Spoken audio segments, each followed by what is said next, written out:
오늘의 성경 말씀은 마태복음 25장 1절로 13절까지의 말씀입니다. 오늘의 성경 말씀을 우리 다 한 목소리로 크게 읽겠습니다. 글씨가 약간 작으니까요. 자, 잘 보시면서 정 안 되시는 분은 성경책을 보고 읽으세요. 1절. 그때 천국은 마치 등을 들고 신랑을 맞으러 나간 10처녀와 같다 하리니. 2절. 그 중에 5은 미련하고 5은 슬기 있는 자라. 3절. 미련한 자들은 등을 가지되 기름을 가지지 아니하고. 4절. 슬기 있는 자들은 그릇에 기름을 담아 등과 함께 가져갔더니. 5절. 신랑이 더디 오므로 다 졸며 잘세. 6절.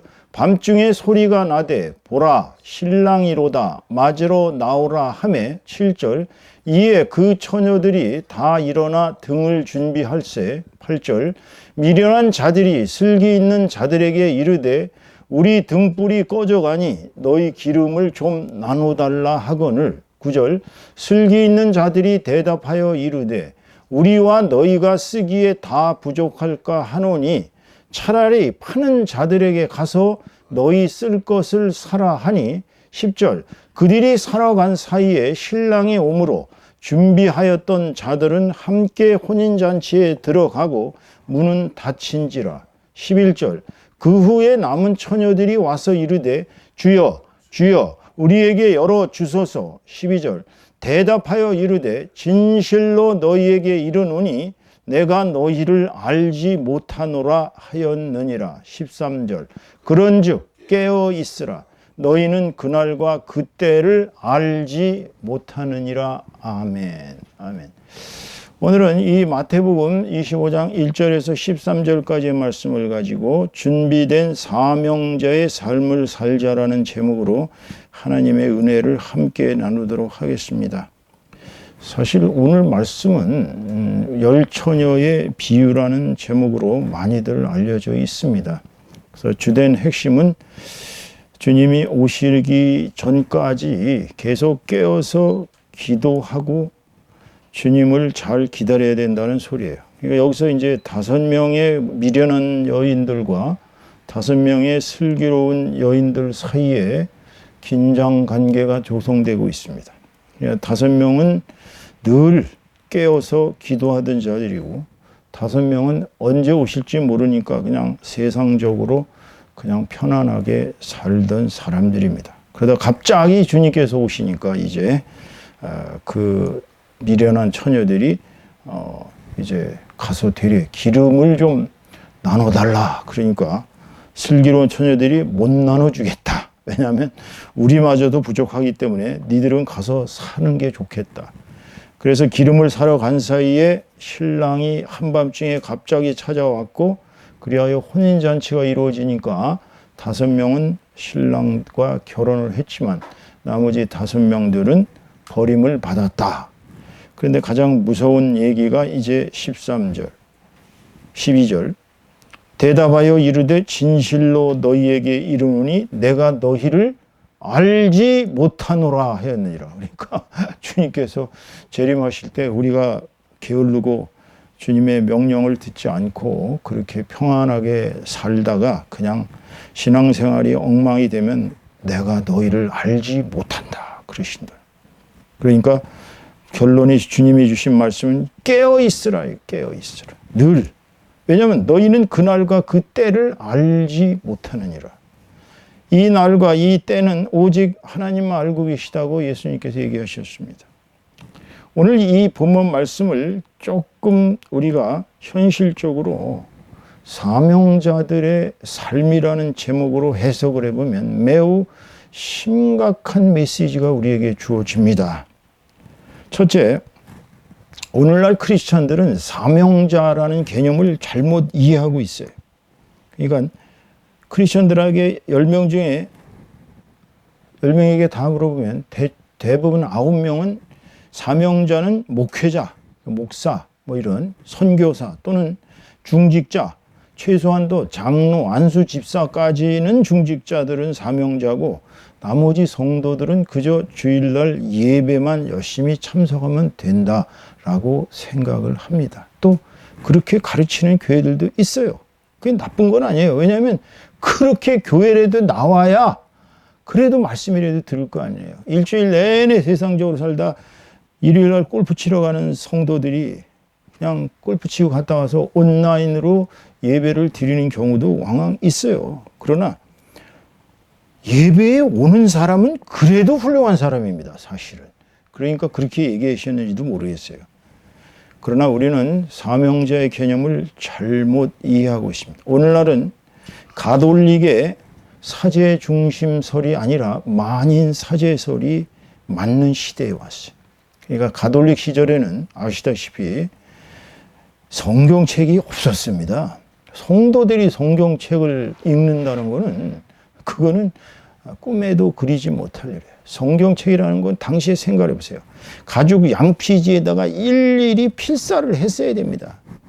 그 써가지고 그거 한 권에 얼마나 되겠어요? 그 성경 66권을 다 만약 써서 양피지에다 써서 그거를 돈으로 환산한다면 수천만 원에 해당됩니다. 그러니까 살 수가 없는 거예요, 당시에는. 그러니까 교회, 그때는 이제 가톨릭 성당이겠죠? 교회에 나가서 사제가 읽어주면 그걸로 그냥 말씀을 받아 먹어야 돼요. 그 시간에만 말씀이 와요. 그러니까 당시의 성도들은 정말 하나님의 말씀이 갈급했어요. 그런데 인쇄기가 발명된 뒤로 이제 성경책이 다시 또 루처의 종교개혁 이후로 성경이 일반화된 뒤로 그냥 이제 누구나 다 성경책을 읽게 됐어요. 그러니까 이제는 가톨릭 사제만 특권을 가진 것이 아니라 성도들이 누구나 다 복음을 알고 복음을 전할 수 있는 자격이 생겼다는 거예요. 베드로전서 2장 9절에서 베드로 사도는 우리에게 이렇게 얘기하셨습니다. 오직 너희는 택하신 족속이요 왕 같은 제사장들이요 거룩한 나라요 그의 소유된 백성이니 이는 너희들을 어두운 데서 불러내어 그의 아름다운 덕을 선전하게 하려 하심이니라 그랬어요. 여기서 너희는 누구냐면 크리스찬들은 누구나 다 해당됩니다. 그러니까 베드로 사도가 이야기할 때 이 시점에서 봤을 때 이미 성도들은 다 택하신 족속이에요. 또 왕 같은 제사장들입니다. 거룩한 나라예요. 하나님 나라에. 또 하나님의 소유된 백성입니다. 그 왜 우리 크리스찬들은 하나님께서 부르셨을까요? 어두운 데서. 사단의 죄와 사망의 권세에서 우리를 불러내신 것은 하나님의 아름다운 덕을 선전하게 하려 함이라. 그러니까 한마디로 우리는 하나님의 홍보 요원이에요. 선전 요원이에요. 하나님의 대사입니다. 그러니까 크리스천 한 사람 한 사람은 다 사명을 받고 태어난 것입니다. 크리스천 되기 쉽지 않습니다, 여러분. 어떤 사람들은 크리스천이 되고 싶어도 안 됩니다. 믿음이 없거든. 믿어지지가 않아요. 솔직한 얘기로 정말 하나님께서 택하시지 않으면 크리스천 되기 어렵습니다. 그러니까 본인이 나는 예수님을 나의 구세주요 하나님의 아들로 입술로 고백하면 그 순간 성령께서 임하신다고 그랬어요. 여러분이 성령의 택하심을 안 받고서 과연 예수를 믿을 수 있느냐? 안 됩니다. 수십 년을 가서 전도하고 수십 년을 그 사람을 위해서 기도하고 그 사람을 위해서 가진 희생을 다 해줘도요. 믿음이 생겨야 말이지. 믿음이 그렇게 생기는 게 아니에요, 사람은. 하나님께서 택하신 사람들에게 성령이 오는 것입니다. 그러면 여러분은 이제 바로 택하신 족속입니다. 왕 같은 제사장이 됐어요. 거룩한 나라가 됐습니다. 우리 자신 다 나라예요. 소유된 백성입니다. 왜 우리를 이렇게 구원하셨을까요? 그것은 바로 우리가 하나님의 아름다운 덕. 만세전부터 우리를 택정하셔서 우리로 하여금 하나님의 영광을 드러내고자 하는 선전요원, 홍보요원으로 삼기 위해서 우리를 불러내신 것입니다. 그렇다면 오늘 본문 말씀에서 열처녀의 우화가 가르치는 내용은 뭘까요? 오늘 본문 말씀을 중심으로 한번 살펴보겠습니다. 첫째, 우리는 어떻게 살아야 주님이 다시 오실 날을 제대로 맞이할 수 있을까가 이 제목입니다. 이 중요한 얘기예요. 어떻게 살아야 주님을 맞이할 수 있느냐. 그러니까 이 본문 말씀을 이거를 갖다 주님의 재림을 대비하는 그냥 성도의 자세만으로 생각할 수도 있어요. 그렇죠. 주님이 다시 오실 날을 대비해서 성도가 어떻게 살아야 되는가 이렇게 해석할 수가 있습니다. 그런데 문제는 성도들은 누구도 그날이 언제 어느 때 올지 아무도 모른다고 그랬어요. 오직 그날을 하나님만이 아신다고 그랬습니다. 주님은 벼락같이 도적같이 한밤중에 우리에게 오신다고 그랬어요. 그렇기 때문에 우리가 그야말로 슬슬 적당히 그냥 아무렇게나 이렇게 신앙생활해도 된다는 것이 아니에요. 항상 우리는 깨어서 기도하고 주님의 뜻을 실천하는 성도가 되는 것이 마땅한 것입니다. 하지만 오늘의 성경 말씀의 본문 핵심을 가만히 묵상을 해보면 하나님께서 주시는 메시지는 재림에 대한 준비 그 자체만이 아니에요. 우리가 천국에 가서 주님 앞에 섰을 때 어떤 심판을 받을 것인가. 사람이 한 번 죽는 건 정해진 이치요. 결국은 주님의 심판대 앞에 서기 때문에 그러니까 우리는 일단 크리스찬이 됐으면 사명자란 말이에요. 사명자는 주님의 심판대 앞에 가서 섰을 때 너는 어떻게 살았느냐라고 주님이 우리를 다 보여주신단 말이에요. 언행을. 너는 이렇게 말했고 이렇게 행동을 했는데 너는 과연 천국에 가야 되겠느냐 지옥에 가야 되겠느냐라고 주님이 우리에게 물어보신다고 얘기합니다. 그럼 대부분의 사람들이 아유 죄송합니다. 주님 잘못했어요. 저 그냥 천국에 보내주시면 안 될까요? 저 회개할게요. 근데 이미 회개는 끝났어요. 천국에 들어가는 순간은 회개가 없습니다. 천국과 지옥행은 이 땅에 있을 때 결정되는 것입니다. 절대로 저 땅에 가서 결정되는 게 아니에요. 그렇기 때문에 우리가 주님께서 말씀하신 준비된 사명자의 삶을 살지 않을 수 없다는 것이 바로 오늘 본문 말씀의 핵심입니다. 왜 그렇게 했어요? 자, 열처녀, 여기 나오는 열처녀가 사실은 다 크리스찬들이에요. 뭐 다섯 처녀, 미련한 다섯 처녀는 크리스찬이 아니고 그 슬기로운 다섯 처녀는 크리스찬, 이게 아니에요. 10명이 다 크리스찬이에요. 그런데 이 사람들은 다 예수님이라는 신랑을 기다리면서 사는 신부의 삶을 사는 사람들이거든요. 다섯 처녀는 등불은 있었어요. 그런데 등은 있었는데 기름이 없었어요. 슬기로운 처녀는 등도 있었고 기름도 있었어요. 그럼 여기서 우리가 등은 뭐고 기름은 뭐냐? 이 비유를 잘 생각하셔야 됩니다. 등이란 여기서 얘기하는 것은 쉽게 얘기하면 불을 밝히는 하드웨어입니다. 여러분, 등불이 밝혀지려면 등대가 있어야 돼요. 등잔이 있어야 불이 밝아질 수 있어요. 그런데 그것만 가지고는 불이 켜지질 않습니다. 거기다 뭘 넣어야 돼요? 기름을 넣어야 돼요. 그러니까 기름이란 그 등을 밝힐 때 쓰는 기름은 소프트웨어를 얘기합니다. 그러니까 하드웨어인 신앙과 소프트웨어인 기름, 그 기름은 뭐예요? 바로 그 소프트웨어는 우리의 사명자의 준비된 삶인 것입니다. 하드웨어는 예수 그리스도에 대한 신앙을 말합니다. 예수님의 재림을 기다리는 것이에요. 소프트웨어는 신앙을 밝히는 사명자의 삶을 말합니다. 사명자의 삶은 첫째, 찬양을 늘 해야 되겠죠. 찬양을 즐겨 하셔야 됩니다. 유행가 아무리 들어보고 팝송 아무리 좋아도 찬양만 한 것이 없어요. 기도는 일상적으로 해야 됩니다. 시시때때로 기도해야 돼요. 말씀 매일매일 잡수셔야 합니다. 말씀을 하루에도 안 먹으면 정말 입에서 가시가 돋치는 것이에요. 안중근 의사의 그 글에 보면 나오잖아요. 3일간을 입에 글을 안 읽으니까 입에서 가시가 돋치더라. 여러분, 말씀을 안 읽으면 우리는 약해집니다. 우리가 말씀을 묵상하지 않으면 뭔 소리인지를 알 수가 없어요. 또 우리는 끊임없이 주변 사람들에게 복음을 전하고 선교해야 할 사명이 있어요. 그리고 구제하는 건 기본이고 남을 위해서 봉사하는 것도 기본입니다. 그러니까 우리는 사명을 마칠 때까지 끊임없이 자신을 채찍질하며 살아야 하는 것입니다. 이것이 소프트웨어예요. 기름이에요. 기름이 없이는 신앙을 제대로 밝힐 수가 없어요. 그래서 사명자는 준비된 삶을 살아야 하는 것입니다. 사명자가 준비를 안 하면 어떤 일이 일어나는지 한번 살펴보겠습니다. 자, 입시생은 입시에 합격할 사명자입니다. 입시생들 굉장합니다. 사당 오락 뭐 그런 사람들도 있죠. 4시간 잠은 붓고 5시간 자면 떨어진다. 입시생들의 3년간의 생활을 가보면 정말 불쌍합니다. 저같이 입시학원을 운영해 본 사람들은 입시생들이 너무 불쌍해요. 왜냐하면 걔네들은 자유가 없어요. 오직 시간만 나면 공부를 해야 되고 체력 단련을 해야 됩니다.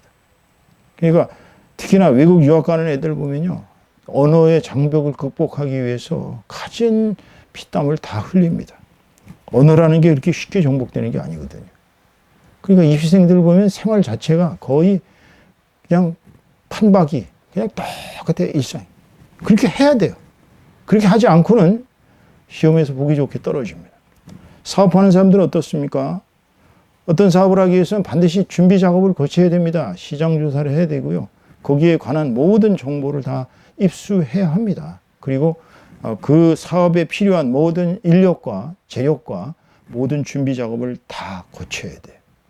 정치가는 또 어떻습니까? 정치가는요, 정치를 하기 위해서는요, 인간을 먼저 알아야 돼요. 그러니까 공부를 많이 해야 됩니다. 책을 많이 읽어야 돼요. 역사를 많이 알아야 됩니다. 경제가 뭔지를 알아야 돼요. 돈의 흐름을. 그렇기 때문에 정치라는 사람은 오랫동안을 준비를 해야 됩니다. 공부를 하고 현장에 나가서 민심을 들어보고 그 사람들의 민심이 어디에 있는가를 알고 그리고 자신이 가진 비전과 경륜이 그들에게 어떻게 유익할 것인가 이런 거를 다 스스로 점검을 해야 됩니다. 준비 안 된 정치가가 어느 날 갑자기 권력을 잡으면 정치는 망합니다. 그건 백발백중 망합니다. 왜냐하면 사람들은 그 자리에 앉으면 거의가 다 뭐가 뭔지 모르게 뱅뱅 돌아갑니다. 왜냐하면 밑에서부터 전부 다 떠받쳐 주죠. 그저 손가락만 까딱하면 모든 일이 다 이루어지죠. 자기가 마치 하나님의 자리에 앉은 것처럼 착각을 하게 되어 있습니다. 그렇기 때문에 준비되지 않은 자들이 정치라면 나라가 절단이 나는 것입니다. 여러분 지금 입시생, 그 다음에 뭐라 그랬어요? 사업가, 정치가. 그럼 그거보다 한술 더 뜬 사람이 누구예요? 바로 우리 크리스찬들입니다. 크리스찬들이 준비된 사명자로 살지 못하면 우리의 삶은 그야말로 앞날이 어둡습니다.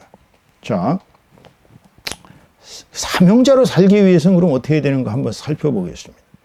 첫째, 사명자로 사는 사람들은 확신이 있어야 돼요. 확신. 나는 사명자다. 나는 크리스찬이다. 이꼬로 나는 사명자다. 이거예요. 확신이 있어야 돼요. 제가 미국에서 선교 생활할 때 저하고 같이 보스턴 서부 지역을 일주일에 거의 한 몇백 리를 다녔어요. 차를 타고. 물론 저는 옆에서 졸고 그 친구가 운전을 해서 같이 다녔습니다만, 이 엘집사는 굉장히 뛰어났던 사람이에요. 저보다도 더 전도의 능력이 더 뛰어나고 저보다도 더 신앙생활에 투철했어요. 그 제가 이제 같이 전도 생활을 뭐 1년 3개월가량 해보니까 이 사람은 차라리 이 사람은 목회자의 길을 가는 게 더 나을 텐데. 근데 이 사람한테 이제 제가 슬쩍 얘기를 해봤어요. 엘집사, 당신은 내가 아무리 봐도 목회자의 길을 가는 게 좋겠다. 전도도 뛰어나고 또 주님에 대한 사랑도 뛰어나고 말씀에 대한 확신도 뛰어난데 신학을 공부해보는 게 어떻겠냐. 공부한다 그러면 우리 교회에서 좀 밀어주도록 한번 해보겠다라고 권유를 했어요. 그랬더니 대답이 뭐냐면, 저에게 구약시대의 기드온 얘기 알죠? 솜털에 물이 묻는가 안 묻는가 이렇게 하나님을 시험했어요. 신약시대의 바울처럼 예수님이 직접 나타났어요. 그런 일이 없었기 때문에 자기는 콜링인 사명을 말합니다. 사명을 받았는지 안 받았는지 확신할 수가 없어서 못하겠다는 거예요. 여러분, 내가 이 소리를 듣고 얼마나 놀라는지 몰라요. 여러분, 콜링은 확실히 확신이 있어야 되는 건 맞아요. 그런데 우리가 요한 웨슬리나 아도니람 저드슨, 무디 같은, 자, 이 세 사람을 간단하게 설명한다면 요한 웨슬리는 지금의 감리교 있죠. 감리교를 만든 창시자예요. 이 사람은 원래 목회자로 성공회 출신입니다. 당시에는 영국의 국교가 성공회였거든요. 그 영국 국교회에 속한 목사인데 아무리 설교를 해도 설교가 먹어들어지질 않아요. 가서 은혜가 안 돼요. 이 사람이 이제 사역을 시작한 지 수년 동안을 정말 자기 자신에 대한 회의가 가득 찼습니다. 그냥 아무리 설교해도 먹어 들어가지도 않고, 그렇다 그래가지고 뭐 은혜가 사람들한테 주어지는 것도 아니고. 근데 이 사람이 이제 미국으로 건너갔어요. 선교를 하기 위해서. 건너가서 어느 시골 마을을 지나가는데 어느 시골 그 집에서 부부가 찬송하고 예배를 드리고 있었어요.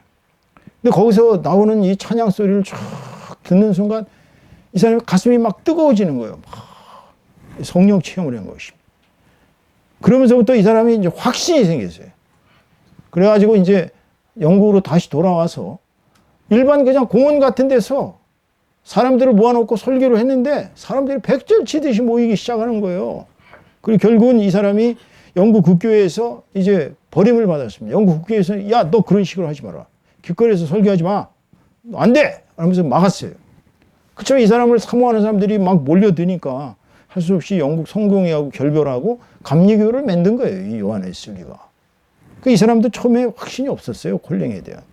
아도니람 저드스는 미국 최초의 선교사입니다. 해외에 나간 최초의 선교사예요. 아도니람 저드스는 신학교를 졸업하고 버마로 갔습니다. 지금 그때는 버마라고 그랬고 지금은 이제 미얀마라고 그러죠. 이 사람이요 무려 40년간을 거기서 선교사 생활을 했습니다. 40년. 그런데 몇 명이나 신자를 모았느냐? 죄송하게도 5명도 안 됩니다. 손가락을 꼽아. 그러니까 이 사람이 자기 자신, 거기다 또 와이프가 3명이 죽었어요. 선교사 생활하면서 와이프가 계속 죽었습니다. 너무 힘들거든요. 미얀마 지금도 후진국이지만, 미얀마 국민들한테 죄송합니다만, 당시에는 완전히 그리스찬들을 알기를 벌레처럼 알았기 때문에, 그래서 이 사람이 평생 한 일이라고는 성경을 미얀마 언어, 그 꼬불꼬불한 이상한 글씨예요. 그걸로다가 번역을 했어요. 성경책을. 근데 40년 하고 이제 뭐 거의 와이프들도 다 죽고, 이제는 힘도 다 빠지고, 그래서 할 수 없이 미국으로 돌아갔습니다. 미국으로 돌아갔는데, 이 사람이 돌아온다 그러니까, 이 사람을 환영하는 그 선교단체에서 어느 운동장을 빌려서 당신을 환영하는 대회를 하겠다는 거예요. 이 사람이 속으로 웃었습니다. 아니, 40년 선교해가지고 겨우 5명도 개종을 못 시켰는데 무슨 선교 보고대회를 하느냐고. 이 사람은 속으로 웃으면서 오래니까 할 수 없이 그 선교회에서 오라니까 갔어요. 갔는데 놀라지 마십시오. 그 거대한 수만 명 들어가는 그 대운동장에 가득 찼어요. 청년들로. 가득 차가지고 이 아도니람 저드슨이 40년간을 미얀마에서 피땀 흘려 선교한 그 결과가 그 젊은이들에게 그 뜨거운 선교의 불길을 불러일으켰던 것입니다. 그래서 미국이 선교의 오늘날 세계 최고의 선교 대국이 된 것은 바로 이 아도니람 저드슨이 40년간 미얀마에서 겨우 5명도 못 되는 인원을 개종시켰던 그 희생어린, 거기다 마누라 몇 명씩 죽고 이랬던 그 결과가 오늘날 미국의 선교 역사가 일어나게 된 것입니다, 여러분. 무디는 또 어떻습니까, 여러분? 무디는 아시다시피 초등학교도 제대로 못한 구두 닦기였습니다. 구두 닦기.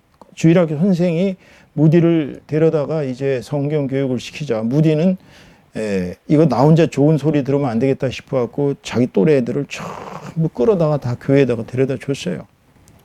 그러다 보니까 무디는 이제 소년들의 쉽게 얘기하면 선교사가 된 것입니다. 그러니까 무디는 어딜 가든지 복음을 전했어요. 그래서 점점점 무디가 성장해서 세계 최고 수준의 부흥사가 되었습니다.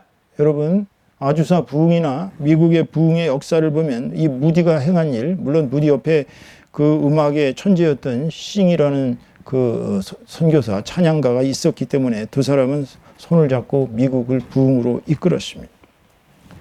이 사람들이 초창기에 무슨 하나님이 그 사람들한테 나타났던 것도 아니에요.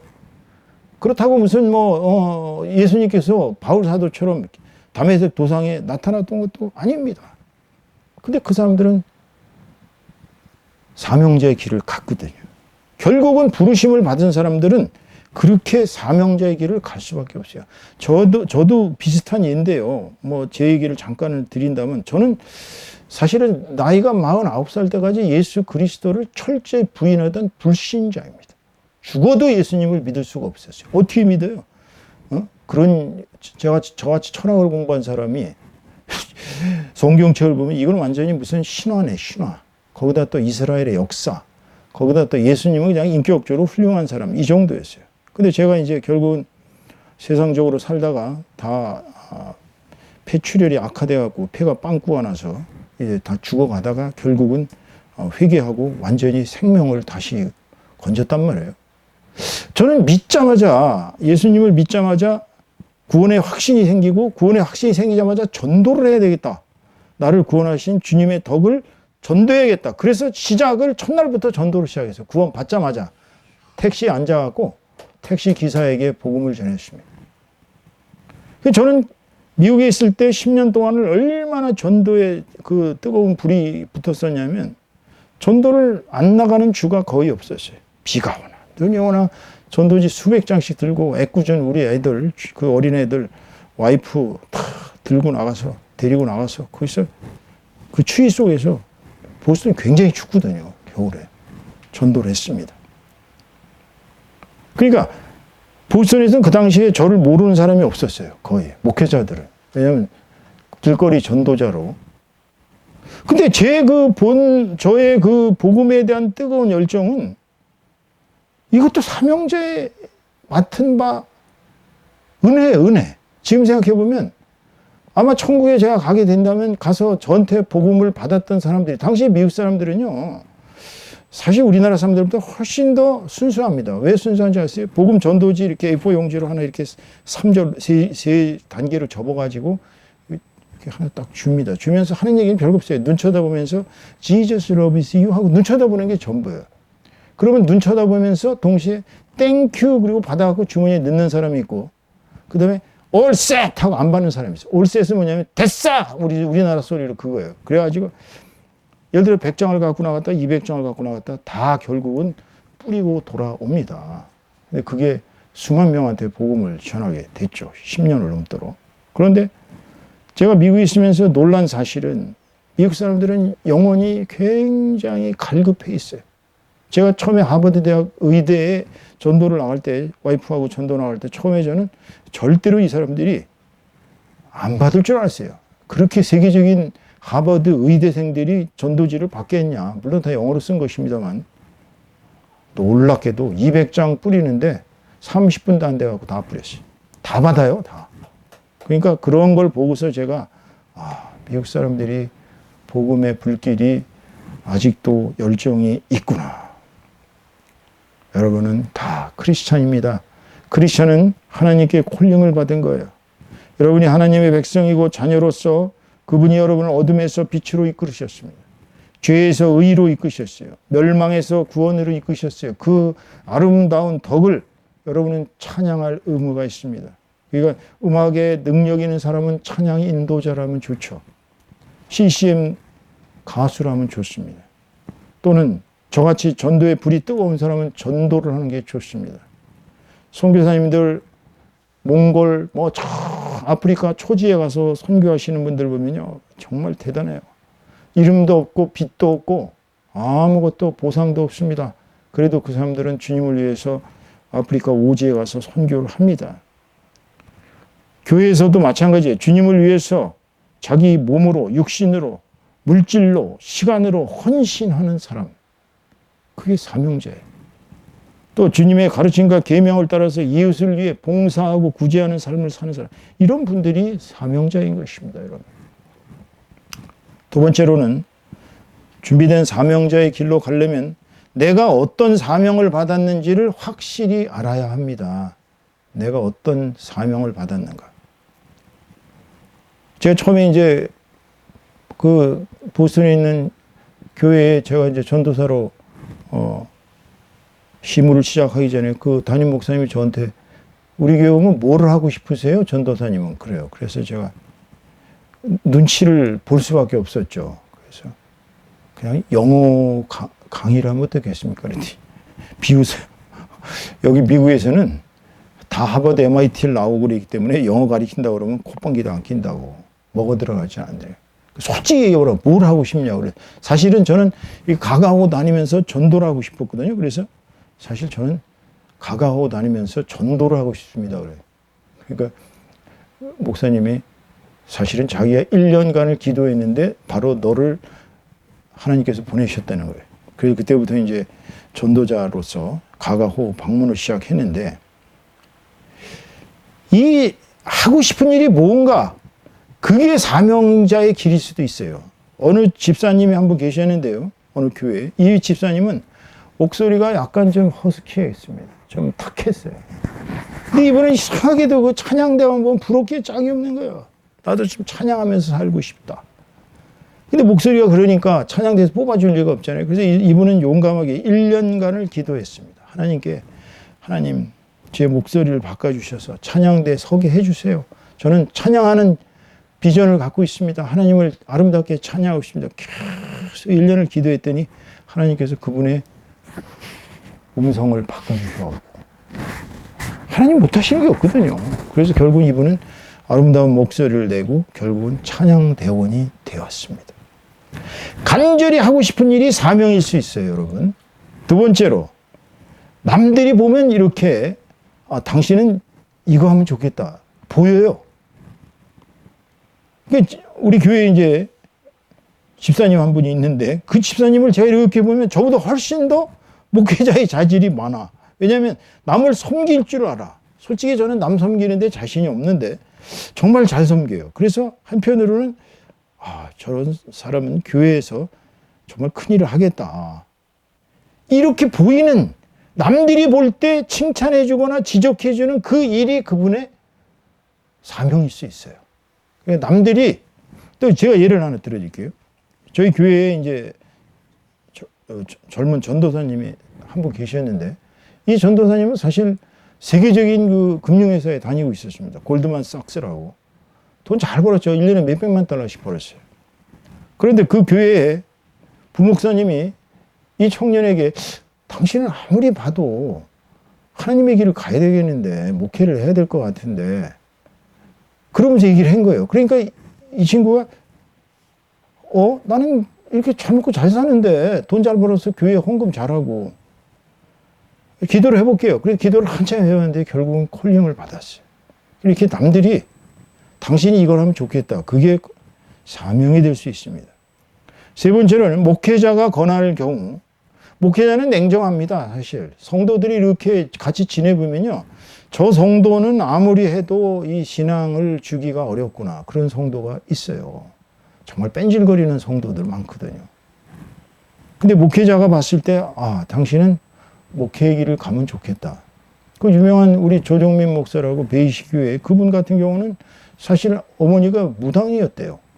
거기다 이분은 MBC에 아시다시피 유명한 어나운서였는데, 한국에서 엄청 유명했다고 그러더라고요. 근데 하용주 목사님이 그분을 발탁한 거예요.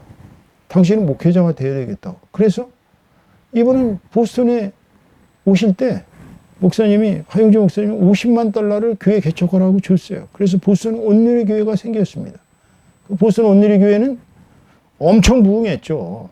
당시에 가장 성도가 많은 보스턴 한인교회보다 거의 비까비까 할 정도로 그렇게 잘 됐습니다. 지금 오늘날 조정민 목사는 저보다 나이가 꽤 많으신데도 지금도 성도들이 버글버글 합니다. 정말 잘하세요. 그러니까 목회자가 권하는 일이 사명이 될 수가 있는 거예요. 마지막으로, 하나님의 음성을 듣는 수가 있습니다.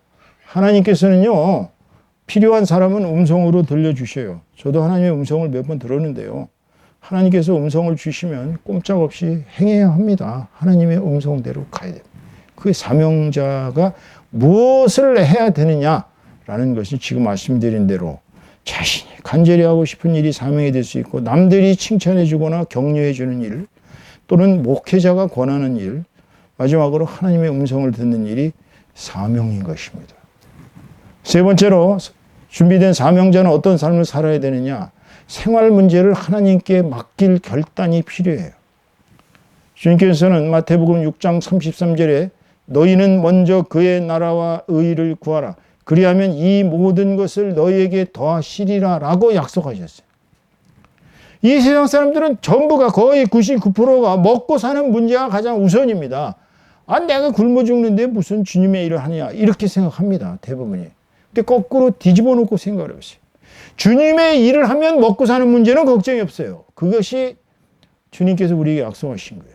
왜냐하면 봐라, 하늘에 날아다니는 저 새들도 하나님이 먹이고 입히시고, 들판에 피는 그 꽃들도 다 하나님이 그렇게 입히시는 것인데, 니들이 내 일을 하는데 내가 너를 왜 굶기겠느냐.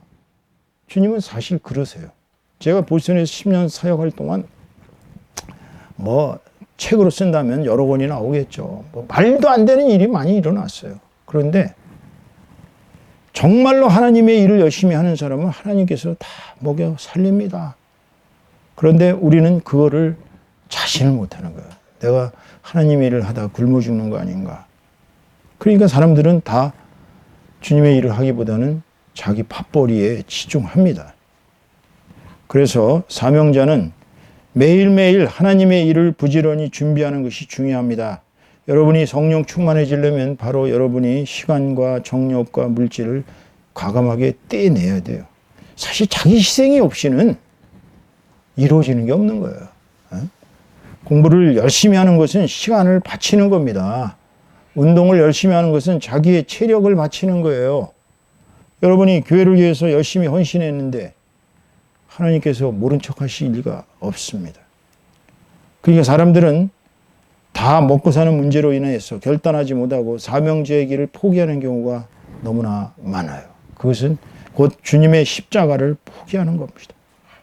네 번째로, 사명자는 준비된 사명자가 되려면 영과 육이 강건해야 합니다. 골골거리는 목사, 골골거리는 사모, 골골거리는 중직자들은 교회에서 일을 할 수가 없어요.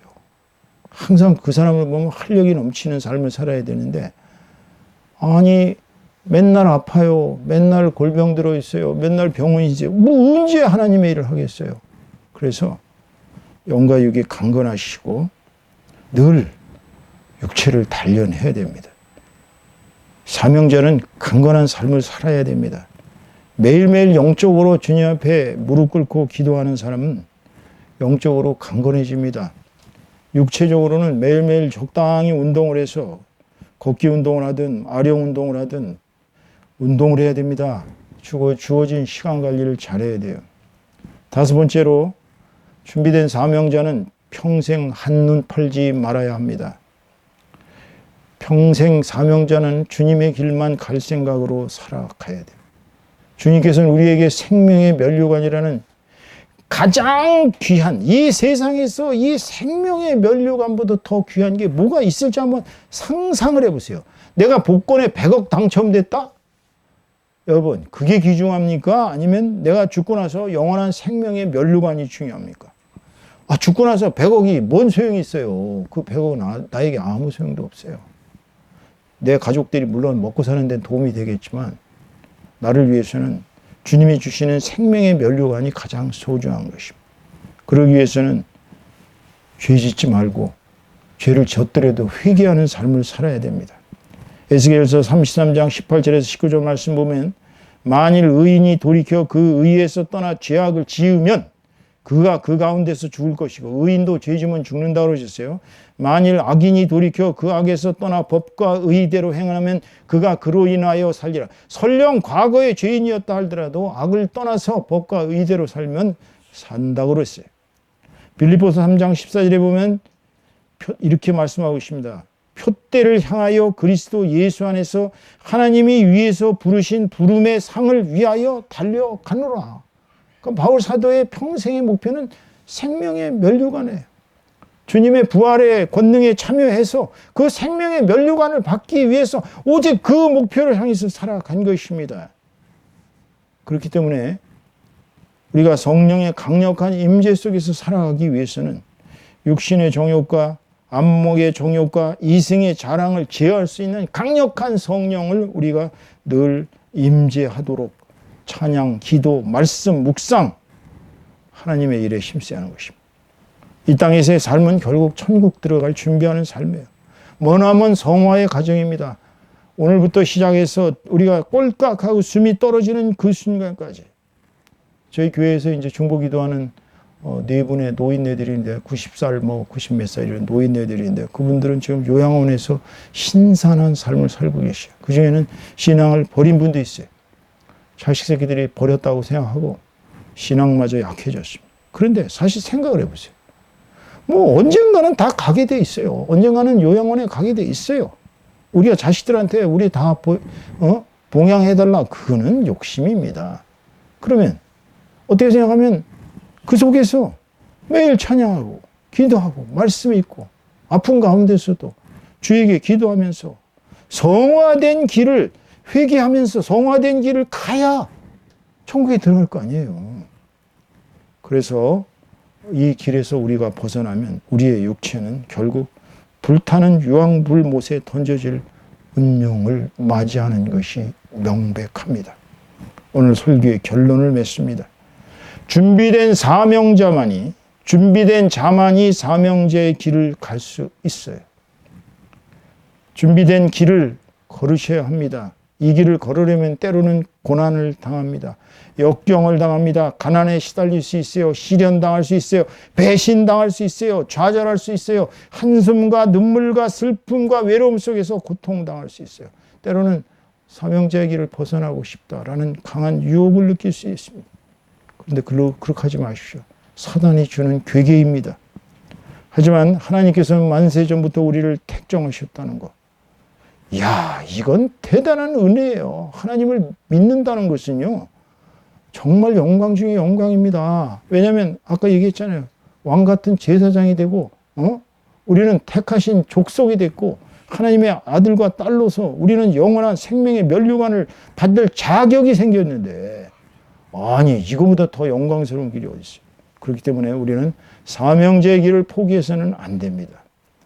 세 번째로 우리는 오늘 본문 말씀에 슬기로운 다섯 처녀처럼 등과 기름을 둘 다 준비해서 주님을 맞이하면 됩니다. 다시 신앙적으로 표현합니다. 우리는 매일매일을 사명을 달성하기 위해 신앙이란 등에다가 기름을 붓고 즉 예수 그리스도에 대한 신앙에다가 사명자의 삶을 사는 소프트웨어 즉 기름을 계속 부어 가야 합니다. 매일매일 기름을 부어야지 어느 날 기름 붓지 않으면 등잔은 꺼집니다.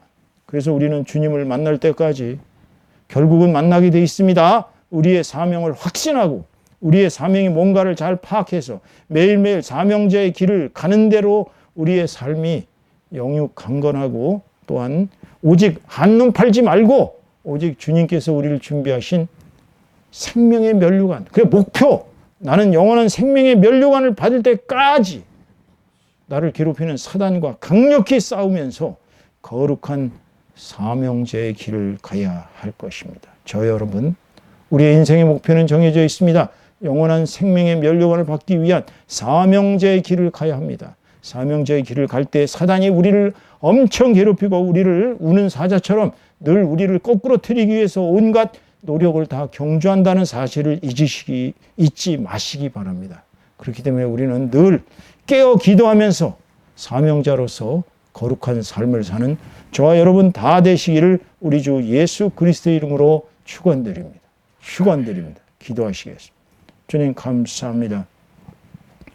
저희들을 만세전부터 택정해 주시고 저희들에게 정말 왕같은 제사장, 택하신 족속, 하나님의 자녀, 하나님의 백성, 천국 시민의 위대한 자격을 부여하신 우리 주 예수 그리스도의 은혜에 할렐루야 감사와 찬송을 올립니다.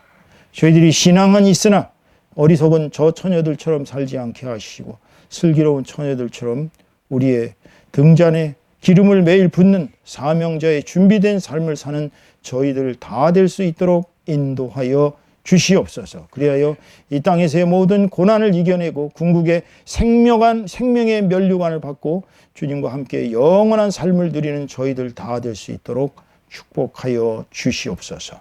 모든 것을 주께 감사드리오며 우리 주 예수 그리스도의 이름으로 감사하고 축복하며 기도 올려드리옵나이다. 아멘. 아멘.